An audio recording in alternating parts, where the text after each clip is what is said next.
bewa Norisunu oedo Chuta kila da Norisunu oedo Emma o brother o Emma no wafi werie Emma o sister o Emma no wafi werie Saint JB on the beats Emma dio sisi ya komawa Wegi jera gabe ya guwewa Weno ya gbada ya gioma ini o Agabe suwegbe Osawe ni tamuwa Nuwa fi werie Aderuwa ma fi werie Yega yuwa kyoto no kwebi Aderuwa ma fi werie Yega yuwa kyoto no kwebi o kwa fi werie Ibude no kwa nahi Ijesu garerero Salopwa garerero Wana wewi tani Na kworu nufi werie o Nega tosinu wangani na wana yosi Yakbowi wawawa Ibia tonu womo Okpa mayaki Onyere pari yakpa mayaki Ti malek buku kare keka Ibia toma enogo Wagi makona yorio Emi awana kwekya ma efotu Wa iyo isi ve yakpele buwa Wana wewi tani Wege viga kuwekwe John Omorege Ituawa Bewa Norisunu oedo Chuta kila da Norisunu oedo Emma o brother o Emma no wafi werie Emma o sister o Emma no wafi werie This is an advice from Udo Boy. Wala isi opo lo ye mi bi mo pe o. Wala o. Lori osisi ya koma wa go ma ge me guguri oku e. Na mi gele bo pass na ri apelegbe.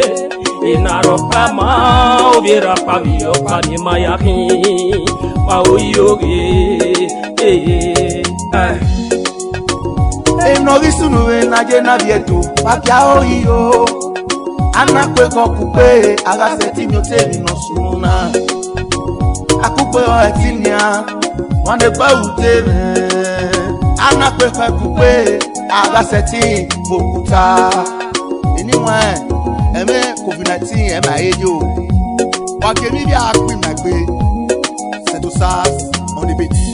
Yes, eno mo ya eme Aga pomo no mera me yo de Wamage me to me Temegi yo obyo Ayunu tamo mono wa We no pa yi gogore Awe no boka pa yi baere To ye kwe kebe zike Remind the beats Yes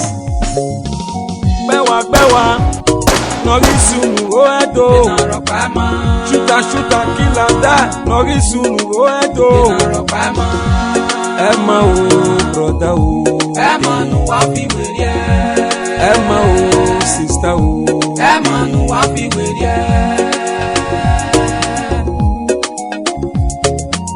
Baby no say ne gbewa No man for wedo Baby no say chuta kila da No man for wedo Uswe mani ma iye keko Iya vera Uswe mani ma we no gakpa ogi ma Iya vera Uswe mani ma morio nyavevo Iya vera Eniya webo bao Eniya wewe disi Eniya webe do Eniya wewe webo Ndali no mokwebo wa No ya soe Emi no mokwebo wa No ya soe Usawe ni kamuwa Nuwa fi werie E papa we ni kamuwa Nuwa fi werie o kwa kire ho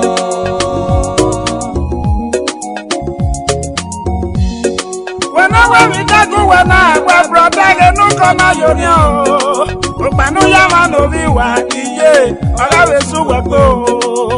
Upa ma we bi ni agu wa pon ma dere wa o. Peli de brother ke na bonyo nya wa na bore pa o. Brother nu jero, sister nu jero. Owo ukara pa ira pa ni ma u to ma ko. Brother nu jero ni a ti ta iwe nu kana yori o.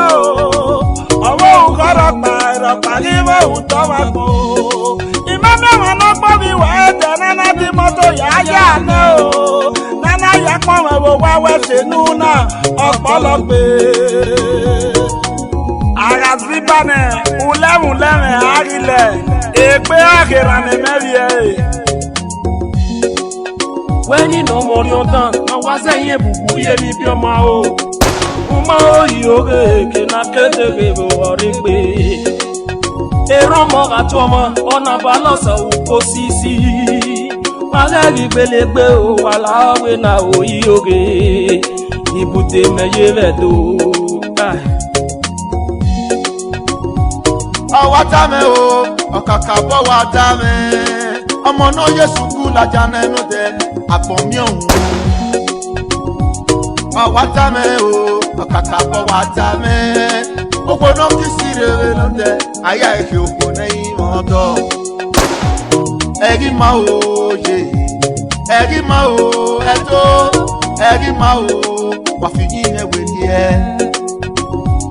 Ẹ̀rí máa o ẹ̀tọ́, ẹ̀rí máa o yé mẹ́, ẹ̀rí máa o wà fi yín ẹ̀wẹ̀ ní ẹ̀. Amanya sebe na so Obama na ya si Iro wa seti fonosa E mama ba ebo da o Ibude meje o Gbẹ́wà nọrí sùnù ó ẹ̀dọ́. Ìnàrọ̀ pàmò. Ṣúta kíkàndá nọrí sùnù ó ẹ̀dọ́. Ìnàrọ̀ pàmò. Ẹ mọ̀ o brọ̀dá o. Ẹ mọ̀ nù wá fi wèrè ẹ́. Ẹ mọ̀ o sista o. Ẹ mọ̀ nù wá fi wèrè ẹ́. Ẹ mọ̀ o brọ̀dá o. Ẹ mọ̀ nù wá fi wèrè ẹ́. Ẹ mọ̀ o sista o. Ẹ mọ̀ nù wá fi wèrè ẹ́.